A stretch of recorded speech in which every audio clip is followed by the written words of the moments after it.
Hi, everyone, and thanks for joining our Ask Me Anything session, creating 24/7 salesperson, optimize your website to sell. I'm Erin Warner, membership specialist at Communitech. Before we get started, I have a few reminders for today's event. This session will be recorded so it can be shared as a resource for our founders to reference later. You can find all our past AMA recordings at communitech.ca. We have a great speaker for today's session. Please note if you're interested in following up after the session to discuss this topic further, we'll be sending out their info in a follow-up email. They're also a Pro Squad member, so you can always connect with them at our Pro Squad office hours. Or you can connect with your Communitech FSM and they will be able to connect you. Please check out our newsletters for a list of upcoming AMA sessions. So we have a couple upcoming in March. We have one on cybersecurity ISO compliance, which will be March 15th, and then one on March 22nd, which will be the playbook for successful storytelling in the US market. So with that, I will move to today's session. So I'll introduce our speaker for today is Michael. Michael has set himself on a humble mission to make an impact in the startup ecosystem. As the founder of Wanderland Agency, his Toronto-based marketing agency is driven to empower brands by guiding them through a digital transformation. By providing his time pro bono to consult with new businesses, he aims to provide marketing insights to remove challenges that happen in all startup journeys. From assisting with small business growth and success through digital marketing fundamentals, Michael holds one principle through it all: to simply help others succeed. So with that, I will pass the stage over to Michael and he can come up on stage. All right, let me know if I did this right. Am I on here? Okay, perfect. Erin, really appreciate the introduction. What I'm going to do now is just share my screen and just bear with me, Erin, as I do this, just to make sure that I'm doing this right.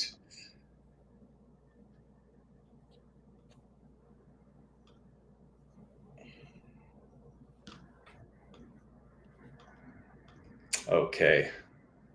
How are we looking? I cannot see your screen. We cannot see my screen. Okay. Yeah, it shows like it's loading. Let me try this again. Sorry, guys.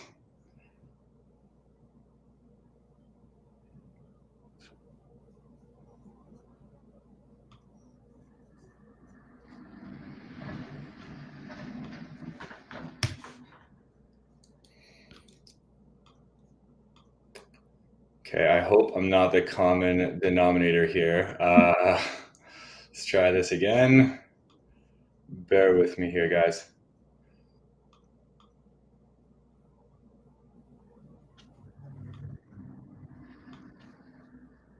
I can vouch for you that it did work in our tech check. So yeah, it's not for some reason it's like it's showing a loading screen. Okay, let me try this again. I think it's gonna work here. I have a good feeling. There we go. We got it? Yeah, you're all good. Yay. Okay, cool. We can get started. Well, thanks for the introduction, Erin. Really appreciate it. And thank you for everyone for joining us today. My name is Michael Doumit. I am the co-founder and head of business development and strategy at Wanderland Agency. It's a boutique creative digital marketing agency based out of Toronto. So today, what we're going to be talking about is how to optimize your website to sell, or call it the 24/7 salesman. Now, before we begin, I'm just going to go over just a little bit of the content that we're going to see, and just to give you guys more opportunity to ask questions. A lot of this is high level. There's a chance that you might already have seen this, or there's a chance you might have not seen this. And if that's the case, I really want to open this up to as many questions as possible and see if we can navigate through that conversation as well. So first, I'll start off with who I am, just give you a little bit of background. Then we're going to talk about what is the 24/7 salesman. We'll move on to design types, and obviously we're a creative agency, so I have to talk about design. Then we'll move into optimization. You'll see how the two tie together and how it makes sense. And I think the most important part is just giving you guys an example, and this is a real life example with one of our clients where we have used optimization for their website and what that has done in terms of results in creating a 24/7 salesman for them. Then we're going to wrap up with probably, I would say, the most important slide in all of this, which are the tools that you should be using starting yesterday, if you can. That's going to allow you to really, take your website to what it is today and transform it into what you want it to be, or that 24/7 salesman. Now, I'm going to skip through this a little bit, but just to kind of give you a bit of background, I've been in marketing specifically for the last 5 years. I've been in creative production for 7 years. I've bounced around in different types of industries. I've done retail, I've done tech quite a bit, and I found myself back in tech. And as Aaron mentioned, I have a huge passion for technology, and it's the reason why we've partnered up with Communitech, and we've really tried to focus a lot of our energy towards startup tech. Just to talk a little bit about Wanderland, we are, again, a creative digital marketing agency that specializes in web design and online marketing. Our whole ethos and what we're trying to do is really use strategy and design to create outcomes that provide results to companies. And one of our foundational pillars, and Aaron had mentioned it, was, we want to empower brands through digital transformation or digital innovation. And hopefully through this presentation, that's exactly how you're going to feel. We want to give you guys the tools and the knowledge to take away and just keep working on what you guys have already going on. Now, the 24/7 salesmen, who are they? Well, just like any salesperson, they communicate your values, your brand mission, product or service offerings, and most importantly, why customers can't live with your product. These are 4 foundational points that you have to think about when you're looking at your website as a 24/7 salesman. Now, you might be asking yourself, can you have one? Well, a 24/7 salesman, as a salesperson that you would hire physically, they're not just, they don't just exist unless you get someone from a senior level and then you bring them on board. A website's the same thing. You can't necessarily just buy a finished website that's going to give you the results that you're looking for. Chances are you already have a 24/7 salesman. Your website is selling for you 24/7, all the time. Now, the real question that you have to ask yourself is, just like a salesperson, they need training and development, ongoing, right? So you want to continue training them, you want to continue developing them, and it's the same thing with your website. You want to optimize it. And what we're going to do today is we're going to look at how you can continue optimizing, your website, how you can learn from the data analytics that are coming from your website, and how you can implement those changes over time that's then going to start creating that 24/7 optimized salesman. Now, as I mentioned, I want to talk about design real quick. This is something that's really important, and it might maybe change your perspective on how you approach optimizing websites. Pardon me. The 2 design types that we want to look at is traditional design versus growth-driven design. Now, the first one we're going to look at is traditional design. This is the one that the majority of us are used to. What traditional design actually is, whether you hire an agency on a project basis to create a website and deliver it to you, or you hire a freelancer, or you go offshore and you hire, a company to give you a website, that is traditional design. The one thing that we started noticing over time within our industry is that when you do traditional design, it's technically a high-risk bet for multiple reasons. Number one, you're going to be putting a lot of money up front to get your project done. So depending on how it's structured, you have to have the money ready to go. Number 2, and I think number 3 actually ties into it, is it's going to run very late. And when it runs late, it also runs over budget. Now, I'm not saying that every single traditional design project does end up running late. In all, honesty and transparency, the majority of our projects are traditional design. But where it becomes troublesome is you build a website based on opinions, on assumptions that you create, usually through a marketing strategy or market research. And what that ends up doing is it becomes a set it and forget, standpoint. Just because you put money up front so quick, it's built to the way that you want it to a certain degree. It never really ends up being the perfect beast that you want it to be, but you spend all your money, you don't have any additional resources to add to it. So then it just kind of stays the way that it is for a long time. Now, there's another methodology that's being adopted quite a bit by a lot of agencies and also internal agencies. And what that means is companies who have internal marketing teams that do all of the work themselves, which oftentimes startups tend to do as they build, is they adopt this methodology called growth-driven design. Now, the difference with growth-driven design versus traditional design is you don't really care what your first version of the website is. It doesn't need to be perfect. What it needs to be is better than the previous version of your site, and you build a roadmap of the improvements that you want to make to it with the idea and notion that every decision you make has to be backed by data. That's the optimization point. That's how you look at optimizing results. And month over month, what you end up doing is you end up making these small changes based on the analysis of the data that you're collecting. What that translates to, and this is probably one of the most important graphs, if actually it's the only graph in this presentation, but it's one of the most important things to remember. This is in the last, I think, 20 years. I think this is the average for how long traditional websites actually sit as their original version before they get touched again. So usually they go through a 3-month redesign, as we see here. It's more so 3 to 6 month redesign. They launch again, and then for another 2 years, they don't get touched, and they go through another 3 to 6 month redesign, and then they launch again. Now, the way growth-driven design is meant to work is you launch your initial version of your site that, again, it's a better version than what you currently have. It is built around the goals that you want it to track.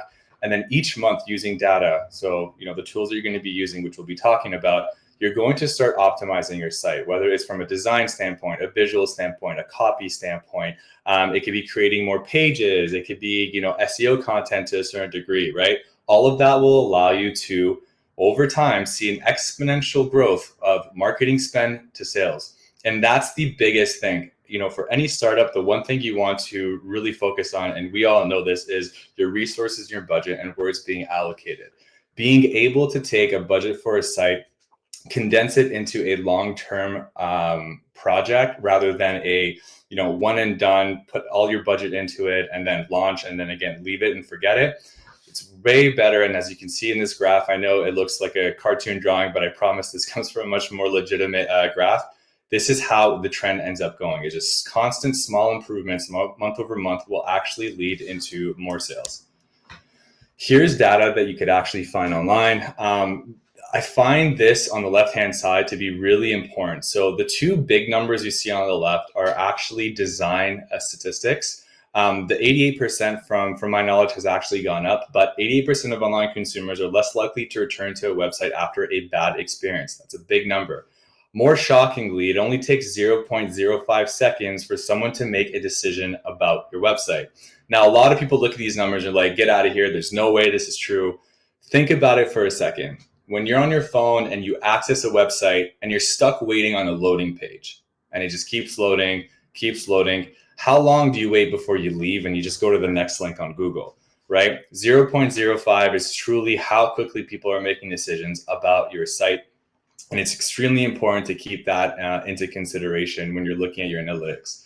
Now, the two other numbers that I really like to talk about, and these are more focused on growth-driven design, is if you actually implement a growth-driven design methodology, and it doesn't have to be to the T necessarily, but just optimizing your site over time using your data as leverage, you will see a 16.9% increase after 6 months in leads, and then a 14% increase in traffic as well after 6 months.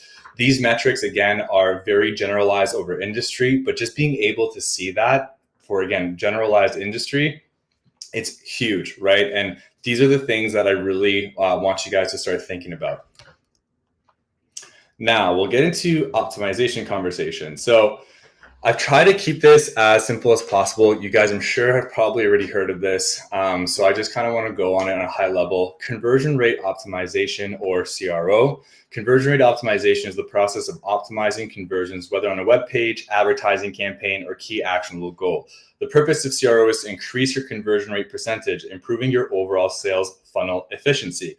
Now, you might be asking yourself, okay, this is great. I want to be doing these things. Well, what can I do to help?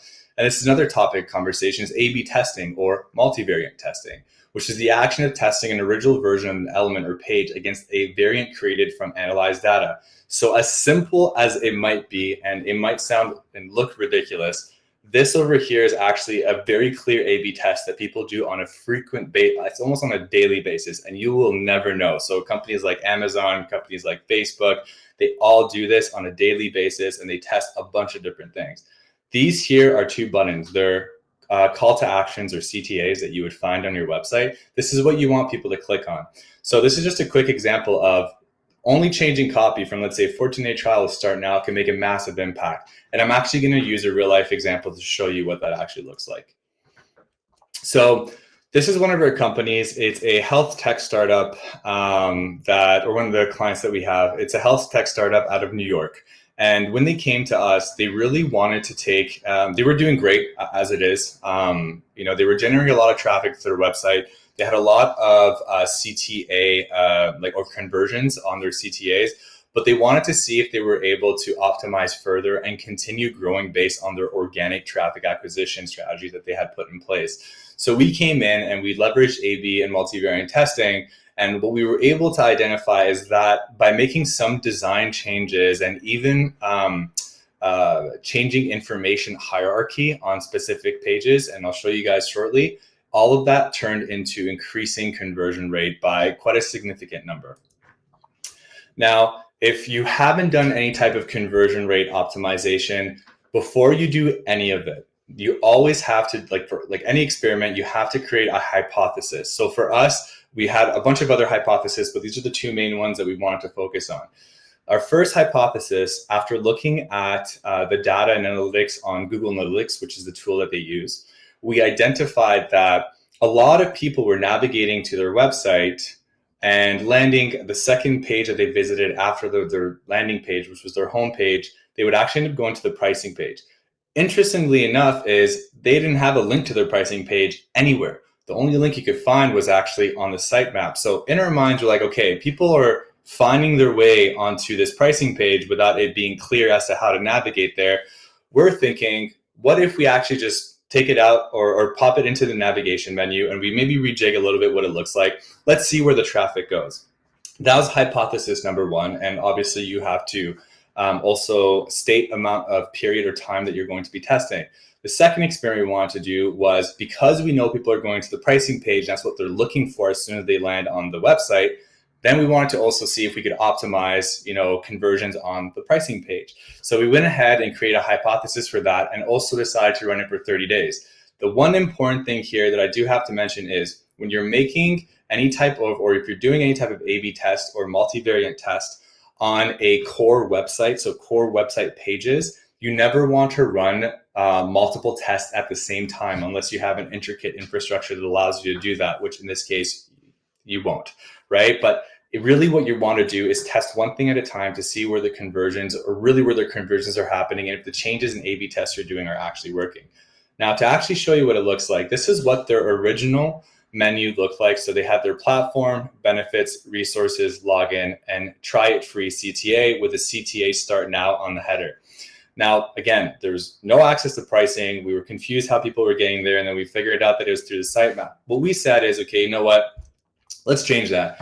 Let's take features out of platform. Let's put pricing in the menu. Let's see if that provides us with any different results. And the results were pretty astonishing. Now, I'll ask you guys to just ignore the amount of visitors that are coming in because this was a skewed number based on returning customers. But what I do want you guys to look at is based on the original versus the variant, numbers of views on the pricing page. So this is the amount of people, an increase, right, from the original, that of how many people were landing on the homepage and going to the pricing page versus changing the menu structure. There was a 41% increase to the pricing page. So immediately we identified, okay, people are coming here, they're looking for pricing. We want to ensure that we make that as easy to navigate to as possible. The other thing we also wanted to verify and test is the platform page. We wanted to see how many people are actually navigating to the platform page because, again, it was the third highest visited page after pricing. And again, by separating features and platform from each other, we still saw a 21% increase in traffic going towards the platform page. Now, this is the real bread and butter. This is where we're starting to make some opportunity for lead generation or for revenue. What we wanted to do now is we wanted to take their pricing page, which you can see on the left. And I do apologize, it is small. Hopefully you guys will get a version of this to look at. But the original for us, the way we looked at it was, it was clear and concise based on what their intent was of, sharing information about their subscription services. However, there was a lot of things that were causing a bit of paralysis. So in this case here, there's a word called choice paralysis. And if you see all the options and features listed underneath one option, and then you read the second option, a third, you kind of start freezing a little bit. You're not entirely sure what happens. And this is something that's very, very common in e-commerce. It's extremely common for any type of SaaS products that are being sold online. The whole point was to really try to condense information as much as possible and make it as digestible as possible. So what we decided to do is to create two other variants. This variant was supposed to be exactly kind of the same as to how they had it positioned. That was just based on a request from their founder. And then variant 2 was like, hey, you know what? We're going to apply our knowledge, our experience, and our hypothesis to how we believe this page should be shaped, how this page should be communicating to your ideal customer profile. And this is where we're going to go with. Results, pretty crazy. So during this timeline of the 30 days, we were able to see a 39% increase in trial signups with the first variant that we saw over here. And then with variant 2, there's an increase of 25%. So this is just to look at the conversion rate, right? Because this is the most important number. They were already doing 7.26 based on their original. We were able with both variants to increase it by over 2%. So variant 1 went to 9.7, and although 39% seems like the better number, it's actually variant 2 that outperformed.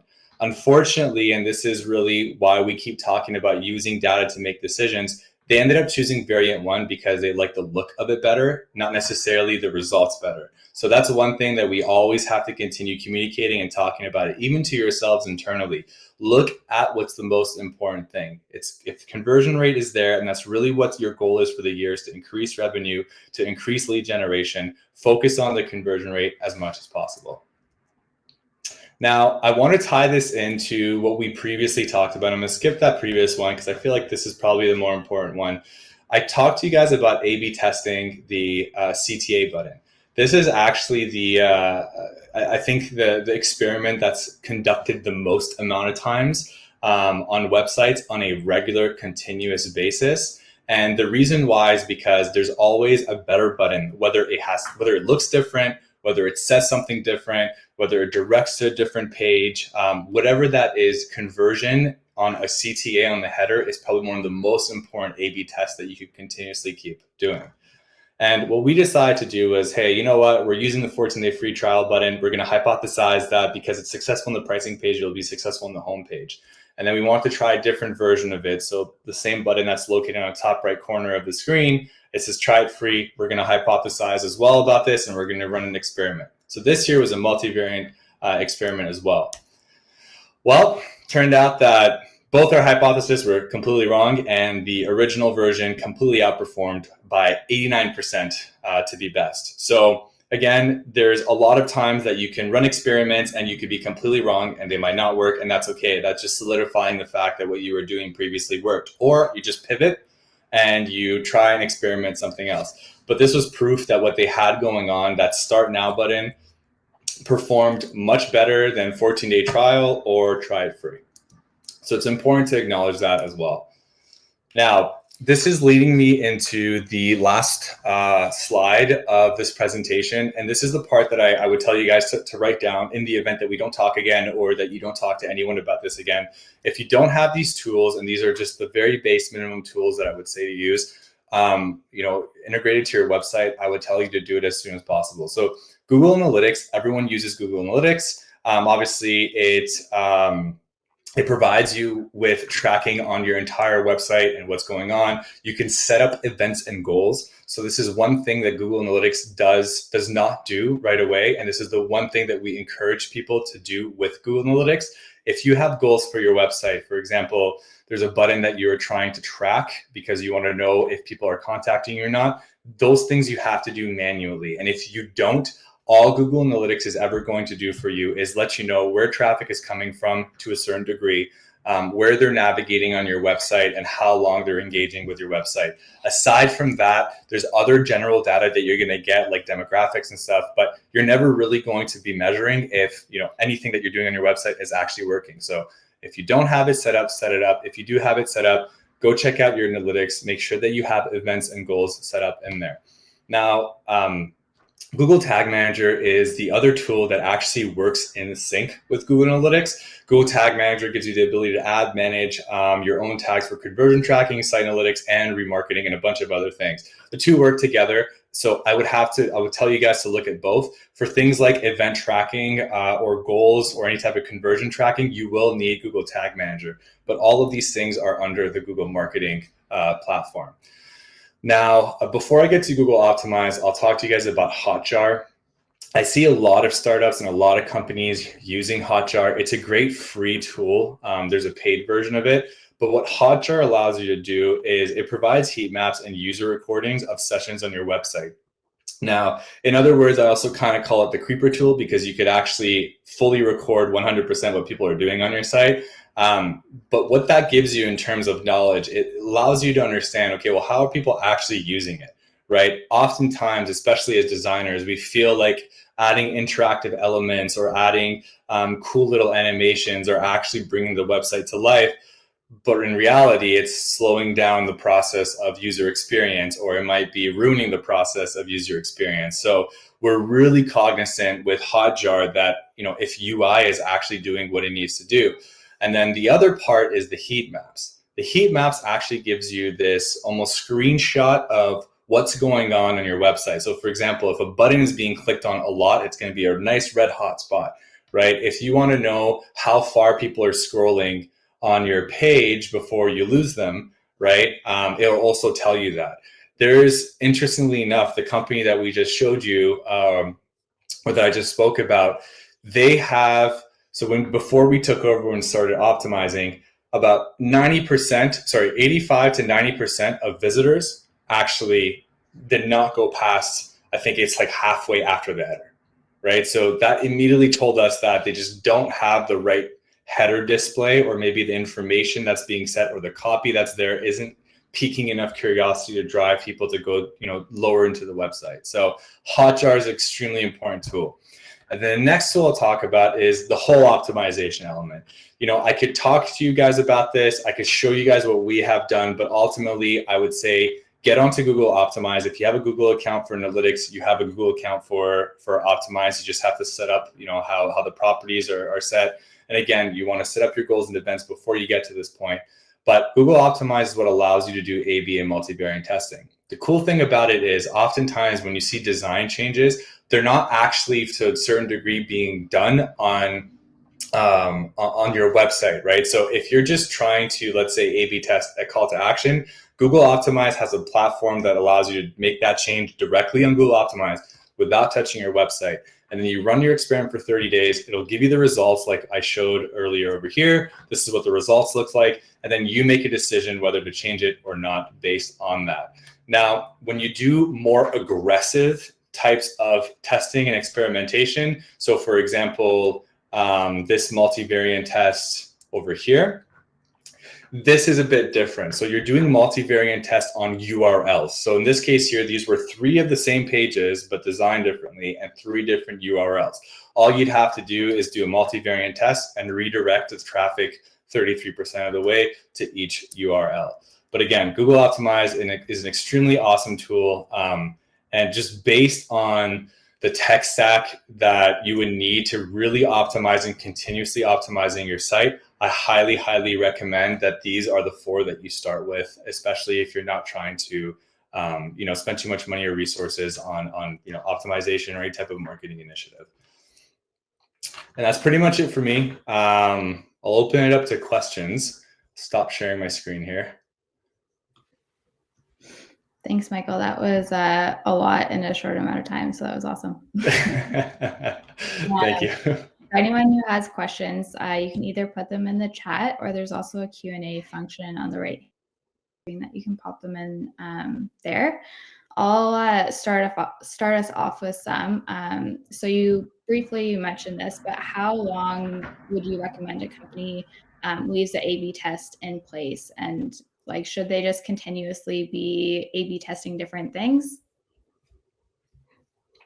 Yeah. So if you get into the habit of A/B testing, the recommendation is to continue A/B testing. The goal at the end of the day is to, I like to use analogies and sometimes they don't work. So you guys, at any point tell me if this doesn't make sense, but you want bigger muscles, you go to the gym, right? You lift weights and you just keep lifting weights, and over time the muscles grow, right?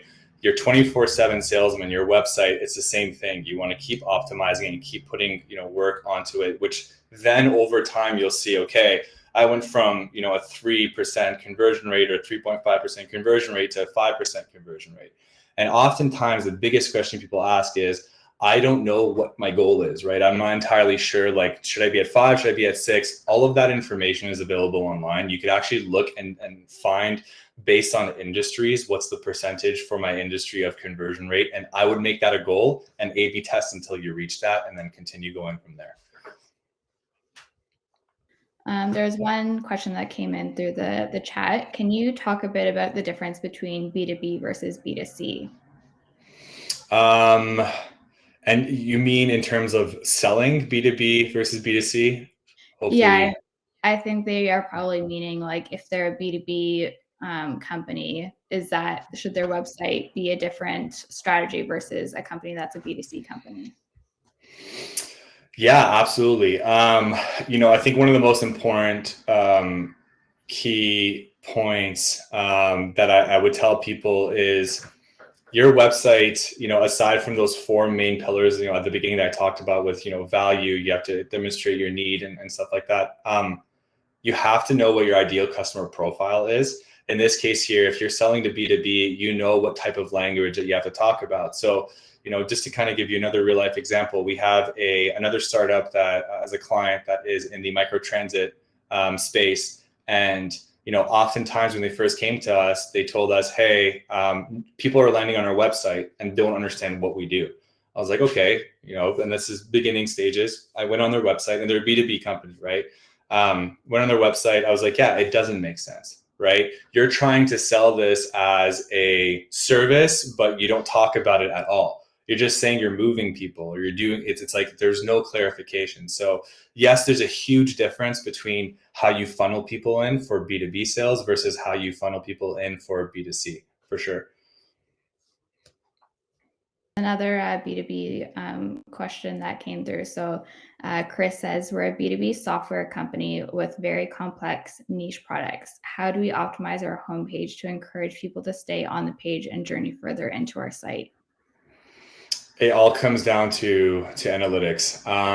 You want to, there's 2 things. Again, if you go back to Hotjar and we talk about Hotjar, what Google Analytics is going to do is it'll tell you what your engagement time is, right? So it'll tell you how long people are staying on your site.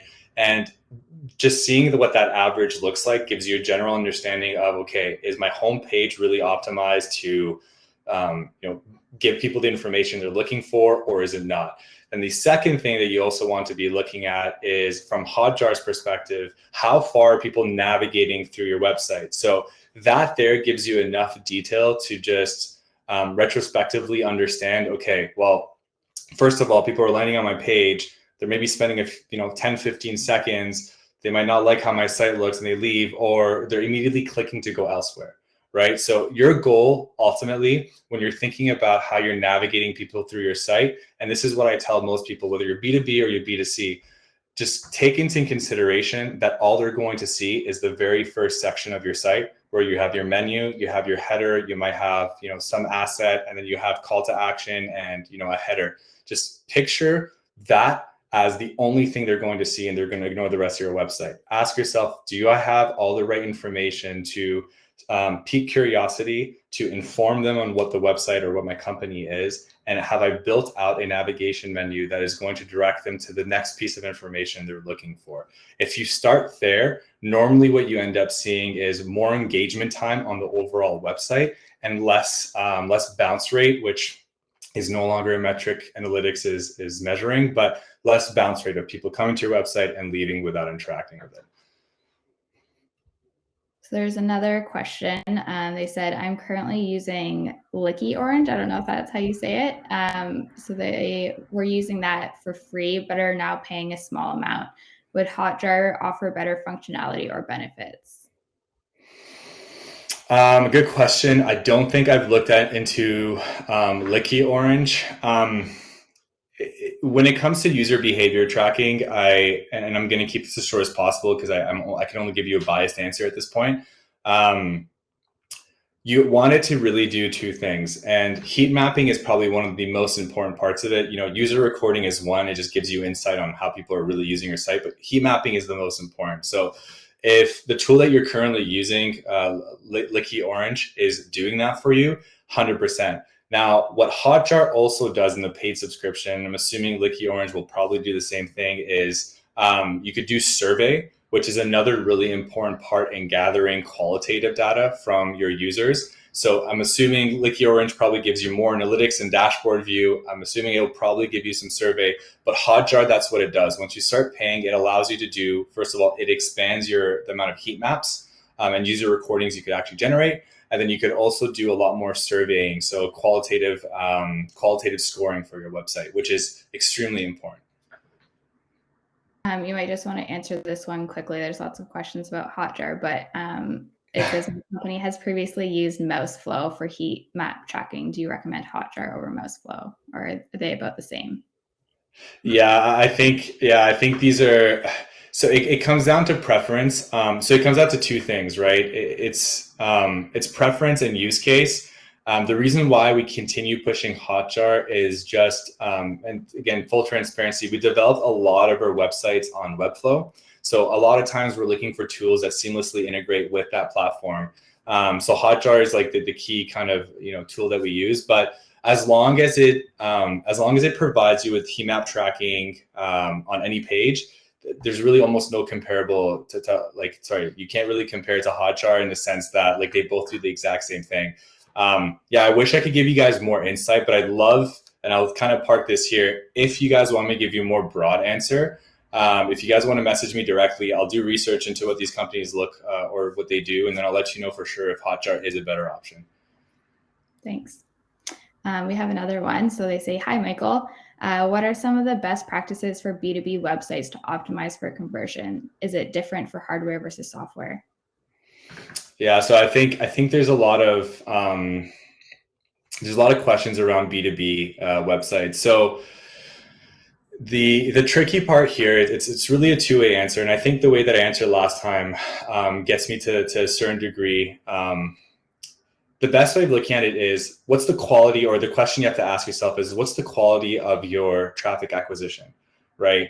There's oftentimes a lot of people that say, I have a B2B company, I do a great job of bringing people to my website, but nobody clicks on anything. I don't generate any leads. And if I do generate leads, it's nowhere close to what everyone else in the industry is doing. The first question I ask is, well, where is your traffic coming from? Oftentimes it's not organic, it's paid, which is great, thumbs up. However, if you're trying to cast an extremely wide net into the world or into the digital world and bring as many people to your website, oftentimes you're not getting the quality types of potential leads that you want to get. So what we tell people is you have to look at it from two ways. What your website is doing, that's the only thing you control, is how people are actually navigating through your website. And B2B, B2C, again, it all comes down to analytics and what you find there. But the other thing I would tell you to look at is really traffic acquisition. If you are acquiring traffic from everywhere and it's not necessarily quality traffic, then yes, you're going to see a huge number of traffic coming to your site, but a very low number of leads coming through. We have a question here about videos. So what's your thoughts on using videos? Is it ideal for website content or not? Oh, 100%. Videos are probably one of the most important things, especially if you're in a tech space and you're selling products that are a little bit harder to explain. Product videos or promotional product videos are extremely, extremely, extremely important. Oftentimes what we tell people is, if you have the budget to get something done, even if it's animated, right? It doesn't have to necessarily be some crazy live action video. Park it on your header, right? Because that's the first thing people are going to see is that big play button. And again, think of yourself as a consumer too. They're going to click that and you're able to provide them with that type of information in a 1 minute to 1 minute, 30-second video. Oftentimes you increase your conversion by, and I think the industry was something like 30%, just having video content on your website. Where can we find resources that teach about how to optimize for website conversions for different types of businesses? Great question. And it kind of leads into a question that I've been asked before. So HubSpot, I direct people to HubSpot all the time, especially if they're trying to learn a lot about inbound marketing strategies. HubSpot also has this entire certification program for growth-driven design. And I think they're actually the only certification program for growth-driven design. So if you guys are really looking to become masters in conversion rate optimization or growth-driven design methodology using, A/B testing, multivariate testing for conversion rate optimization, I would recommend go to HubSpot, find their growth-driven design certificate, take the whole certificate if you want, or take some of the courses. They also have a lot of other, courses on inbound marketing and optimization as well. So HubSpot is the place I would direct you guys. Can you expand at a high level on how surveying function is valuable, i.e. in Hotjar?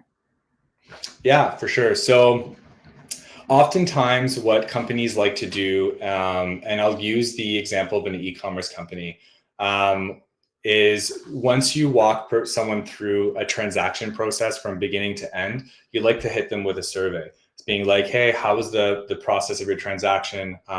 Was it fluid? And then, is there anything that you would recommend to us to change? Is there something you don't like?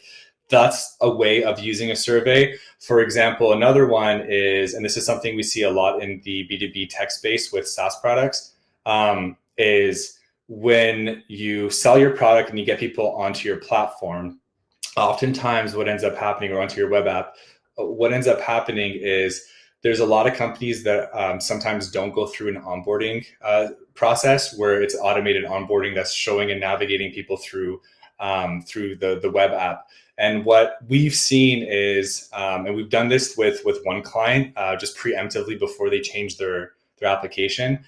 They asked, how's your experience on the platform? And reoccurring, qualitative feedback was, I wish there was an onboarding, right? So that's how surveying allows you to kind of improve your web app, or even on your website itself, the process of transacting or the process of educating, right? It could really be anything.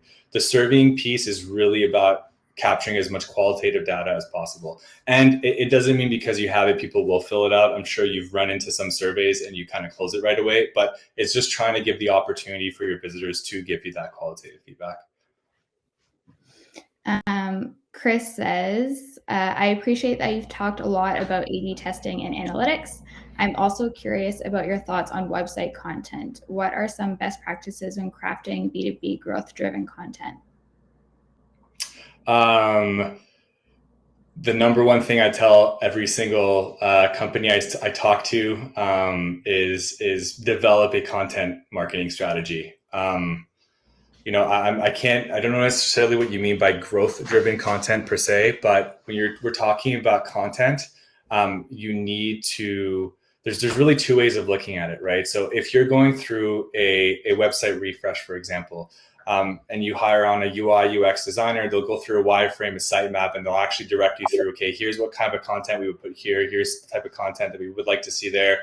And then you would generate that content. But if you're talking about optimizing your content and continuously developing, it's really, you got to focus on building something or building a strategy that allows you to develop that and integrate it into your site. Now, another way of looking at it, and hopefully I'm hitting this with this answer, or your question, this answer, and this is a perfect example. Our health tech company, they wanted to move away from images of their platform, so just still images, and they wanted to get into animated videos, replacing those images of their platform.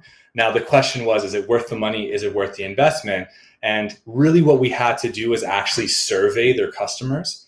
And, they went ahead and they surveyed their customers like, yes, we'd like to see more of fluid or interactive display of what your platform looked like. That was the only thing that was missing through our purchasing process. So what ended up happening is they went ahead, they did it. They found, positive results of people being like, yeah, more interactive, content of what your web app looks like. We want to see that. So we ended up going and creating it. We A/B tested it. And once again, there was high positivity rate and conversion of people contacting for that particular product. because of that change in the content on the site. Andrea asks, I would like to sell a PDF guide on a website. What should I do for planning the apps to accept payment? So can you repeat that one more time? I don't think I see the question. It's in the general chat. So it says, I would like to sell a PDF guide on a website. What should I do for planning the apps to accept payment? Planning the apps to accept payment. Do you mean, and Aaron, I don't know if you'll know this, but integrate the apps for payment accepting or accepting payments? Yes. She does. Yeah, so the best answer is if you are just building a website around a PDF that you're selling, and that's the only function of the website, I would tell you to go to a platform. No, you have services. Okay. Interesting. What I would do then is, and I don't know what platform you're on, and maybe as I'm talking, you'll type that out, and that will be WordPress. Okay.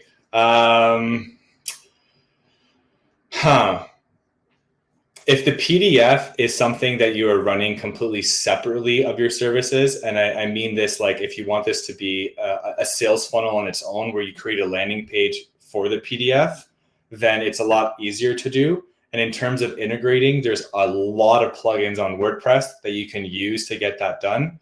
I personally don't recommend always using plugins, but again, it really depends on how you've built the website and if it's built for that type of functionality.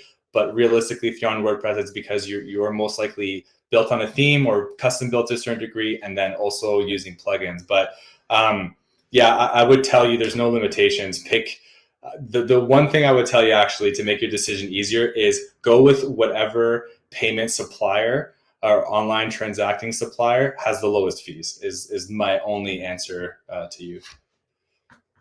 And I think that's website should I do? Yeah, to accept payment. Yeah, that's I think the best answer I could give you. Yeah. All right, we have another one here. What tips would you recommend for improving conversions for a B2B product website for a small market?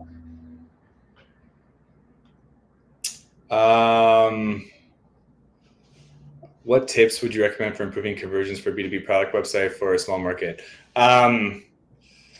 No different than the previous questions of B2B to B2C. I think this is something that I would recommend most people to do. And if you want to book time aside and speak to me, it's really hard for me to give you a when I'll be all answer. And I've always said that I don't like to productize marketing in a sense, which a lot of people tend to do. It really depends on who your ideal customer profile is, right? When you end up building a website, it has to be catered to them. Everything you talk about, the language you use, aside from your branding, language, is really catered towards them, right? So there's really like no one size fits all. But in terms of conversions, it really comes down to those 4 tools I talked about. Those 4 tools will give you enough insight on who is actually coming to your website, what they're doing on your website, if they're actually converting or not. And more importantly, you could even use the demographics of that specific analytics that you're being given to even shift your ideal customer profile a little bit. So oftentimes analytics does that. But yeah, use those 4 tools to identify what that looks like, how people are navigating. And again, if you want more insight, I really recommend, book some time with me and we could chat a little bit more deeper about what you guys are doing. All right. How do we speak the language of our customers if they are very private?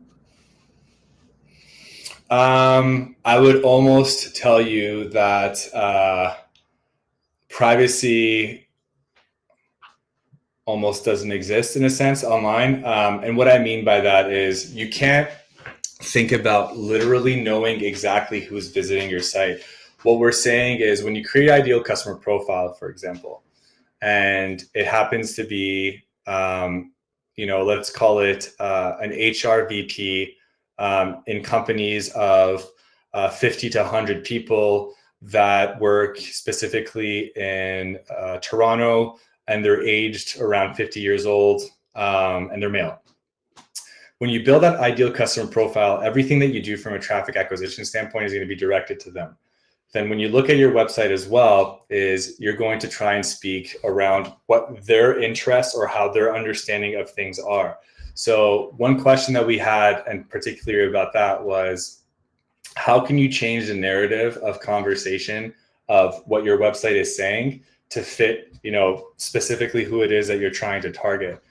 The number one thing that you can do, and this is probably like the easiest thing you could do, is find someone who's willing to talk to you that fits exactly your ideal customer profile, and speak to them directly and be like, hey, we're looking to do this exercise to improve what our website, optimization is, or conversion, or just speaking to the, our audience. Would you mind having a look and letting us know what your opinion is? If you repeat that exercise 2, 3, 4, 5 times, although it's not a huge amount of number, it's enough qualitative data information to identify, okay, are we speaking the same language? Are we actually saying the things that we have to do? And oftentimes what ends up happening is they'll actually tell you, I'd rather you put this in here instead. I'd rather you guys talk about this. So be open to a more hands-on approach as well, aside from also doing, and this is if your website's really off the mark, right? Your website is really not speaking the same language, and you could see it, right? The numbers are not coming up, you're not generating any leads, or you're not converting, right? That's another approach that I would recommend. Right, we only have about 60 seconds here. So in 60 seconds or less, what is the worst and best thing that someone could do for their website? The worst and best thing someone could do for their website. Don't make changes based on assumption and opinion. Just because it looks good, it doesn't mean it is good. That's probably the best advice I could give you. That's awesome. Well, thank you, Michael, for joining us. It was great having you. You answered everyone's questions. Amazing. So thanks everyone for joining. Again, if you want to book time with Michael, he is a Pro Squatter, so you can either drop in at the Pro Squad office hours. We'll also be sharing his info out in a follow-up email, so you can connect with him there. Or if you have a Communitech FSM there, they'll be able to connect you as well. Thank you very much, everyone. Appreciate it. Thank you, Aaron. Really appreciate it. Bye. All right. Bye now.